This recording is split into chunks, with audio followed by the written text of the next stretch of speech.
it. So next we are going to invite Dr. Swathi ma'am, who is going to talk about artificial intelligence in ocular oncology, a very exciting topic right now.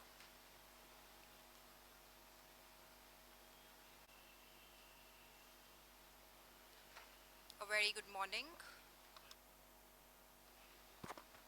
A very good morning to everyone present here. It's very good to see a relatively fuller hall. And thanks, Nilesh, for doing this year after year. It's always a pleasure to give a talk in this session.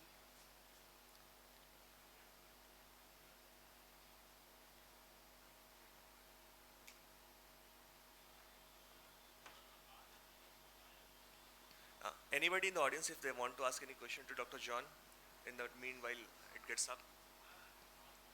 So I'll add that we have a 3D scanner also. So if you want to get scanned into the device, you can do that. I hope you have seen the movie Tron where they get scanned into the device. The computer scans the people. Yeah, we can do that.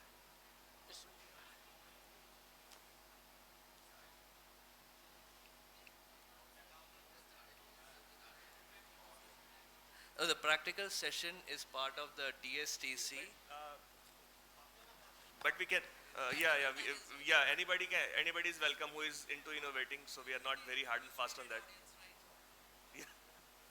So Dr. Nilesh is in charge of that. I think what he's trying to say is that he's giving free complimentary registration for the attendees of this session, right? Yeah, okay, yes, he has agreed. Okay, so now we have the slides up here. Let's move on with this topic. So I'll be talking about artificial intelligence and machine learning in ocular oncology. I'm sure many of us have been hearing this term artificial intelligence much more in the recent years when compared to that of the past. And let's see what we have been trying to do in the field of ocular oncology, specifically with respect to retinoblastoma. I do not have any financial disclosures to make. Now, the use of artificial intelligence in medicine, it's increasing year after year. So if you even look up in PubMed, there are a lot of articles that have been published about the use of artificial intelligence in various conditions.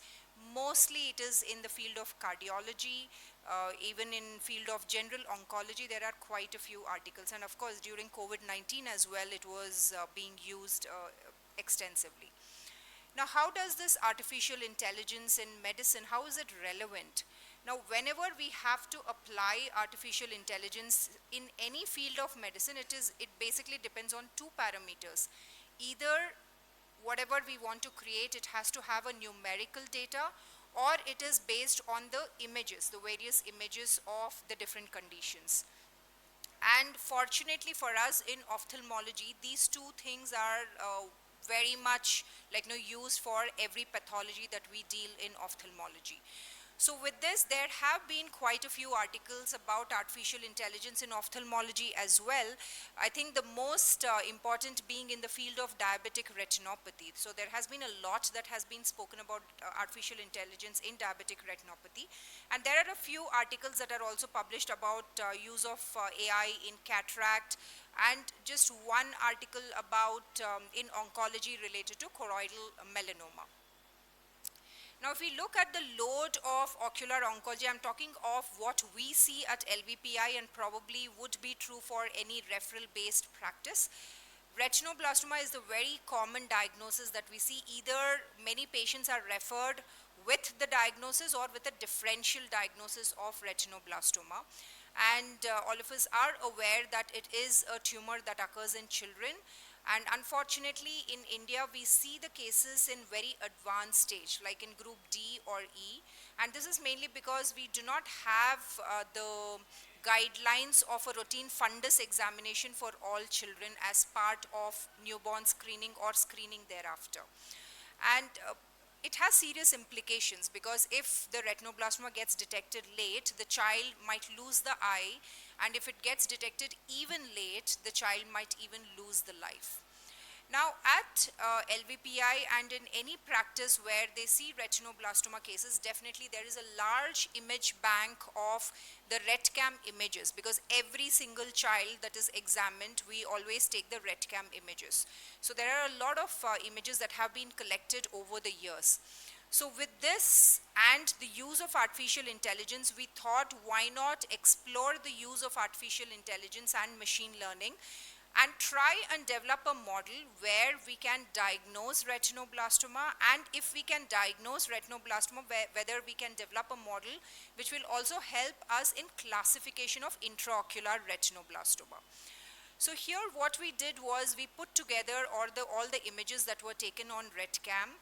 Now since we were trying to develop a prototype of this AI model, all the images were read by 2 experts as well, and these images were also fed into the system to develop an AI model.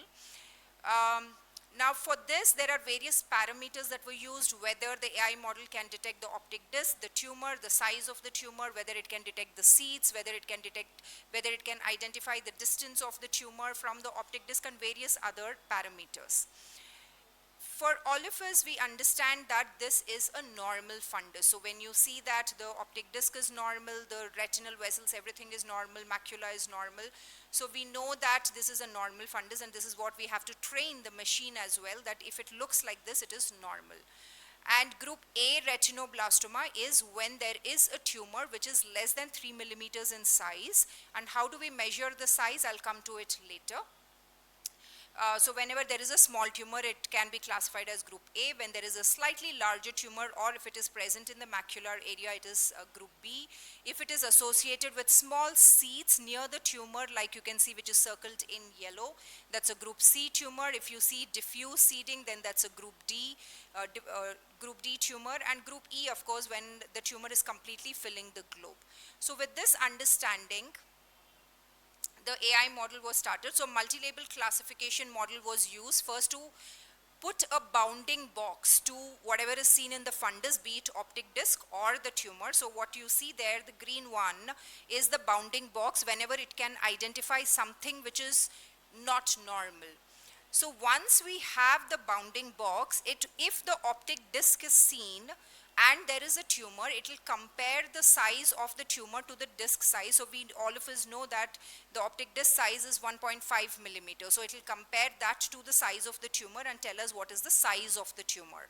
And if the optic disc is not seen, because in not all tumors that you can see the optic disc, by that you know that we kind of like know that the size of the circle when we take image, it's approximately about 12 millimeters. So based on that, it will give us the estimate of the tumor size. Then an OpenCV algorithm was used for identifying the region of interest. So here, this was mainly used for the identification of seeds, because this is important again for classification. So here you can see that it is the artificial intelligence, or the algorithm that we developed, it can identify the region of interest, and then it can identify the seeds that are present over the tumor. So with this model, the various parameters that it could identify was whether the optic disc is seen or not, whether there is a tumor or not, what is the size of the tumor if it is present, how many total tumors are present, if there's overlying vitreous hemorrhage, what's the distance of the tumor from the optic disc, if there are seeds, and if there are seeds, how many seeds are there, and what was the distance of the seeds from the tumor, because all these parameters are important for classification of the tumor. Now, the first, when we started off this, we started off with 771 images in 109 eyes. Of these, 31 eyes were normal and 78 eyes harbored retinoblastoma. This was the manual image analysis that were done by 2 experts, and as we can see, the inter-observer variability was very minimal. It was less than 1%, and the inter-observer variability for the cumulative classification, I'll tell you what the cumulative classification means in my next slide, it was 0%. That means there was very good, the same analysis was done by both the experts. Now, what do you mean by cumulative classification? For example, if the AI model or if any of us are just looking at this picture, we say that, okay, there is no tumor here. Yes, there are dilated vessels that you can see in the superotemporal quadrant, but there is no tumor. In the same eye, now let's look at the image a little inferonasal. Here, when we look inferonasally, we see that yes, there is a tumor, yes, there is a seed that is right next to it. So what will you classify it as? You'll call it as a group C tumor because there is a tumor and less than 3 millimeters from the tumor is a seed, so it falls into group C. Then if we look beyond, so we are moving in all directions, so when we look beyond, there are more number of seeds that are present. Now because these seeds are more than 3 millimeters away from the main tumor, now this gets classified as group D. And we look further in the superotemporal quadrant where there are dilated vessels, there is a larger tumor with diffuse seeding that is there, which means that every image, it gets grouped separately depending on what is seen in that particular image. But what is the cumulative classification for that eye? So whatever is the highest classification you get becomes a cumulative classification. So it's basically a group D eye. So using this model, the accuracy in detection of retinoblastoma, that means it could differentiate whether the eye is normal or whether the eye had a tumor. It was 95% and accuracy in classification of retinoblastoma as per group was 85%. Of course, it's not that it is perfect. There were few missed diagnoses, which is definitely a matter of concern because you do not want to be missing a tumor in an eye which harbors it if you are planning to use it as a screening tool. So misdiagnosis was present in 3% of the cases. Overclassification, that means if it was a group C but it got classified as group D or higher, was in 9% cases. Underclassification was minimal, which was less than 1%.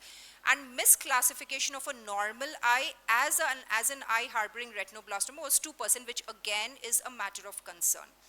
So overall, if we look at the sensitivity and specificity, the sensitivity for detection of retinoblastoma was 96% and specificity was 94%. And for overall grouping, the specificity was relatively good, ranging between 91% to 100%, while the sensitivity was not up to the mark, where it ranged between 63% to 100%. So in conclusion, the artificial intelligence model is definitely a promising tool for the diagnosis of retinoblastoma. It may be useful in the classification, not just diagnosis, but also classification of retinoblastoma as well. Of course, the strengths are that this is the first AI model that we developed for retinoblastoma, and in fact, this paper has been published as well. And now we have put in more fundus pictures from different races as well, not just the Indian race, because it has a very dark fundus, while you see in the Caucasian race, it has a very orange fundus. So we just want to see if the same model can be applied when it is a different colored fundus as well. And it can definitely, if it can serve as a useful screening tool, because you cannot, the oncologist cannot go into the fields and see the fundus of every single child. So if we can develop this as a screening tool, it's definitely useful. It certainly has high sensitivity and specificity for detecting, for differentiating the normal versus retinoblastoma. Here, the caveat is that, of course, it's not that it can differentiate between a Coats disease and retinoblastoma or a PHPV and retinoblastoma. It can just differentiate between a normal versus a retinoblastoma, because this is the first stage. Yeah, I think we have talked about the limitations. So this we have already started doing to increase the sample size and use other machine learning models to improve the accuracy. So the ultimate goal is that when the fundus of, if the fundus pictures can be captured by any field worker and they can just be sent to a reading center, and the AI model can do the image analysis and tell whether it's a normal eye or if it's an RBI. And if it's an RBI, automatically it should prompt the person that, okay, this child needs to be referred to an ocular oncologist so that early diagnosis of retinoblastoma can be made. And if it can classify, of course, it will also help help them to make the parents understand the urgency of referral and also talk about the treatment options. Here is an example, like, if you show this fundus, it should tell us that this is a normal eye, so this child does not require referral. But when it sees something like this in fact was a child who was preterm and was just being screened for to rule out ROP. This child did not have ROP but had RB.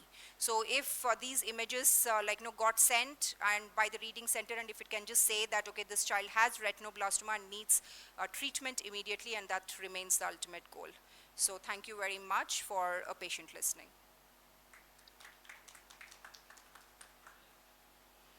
So thank you, ma'am.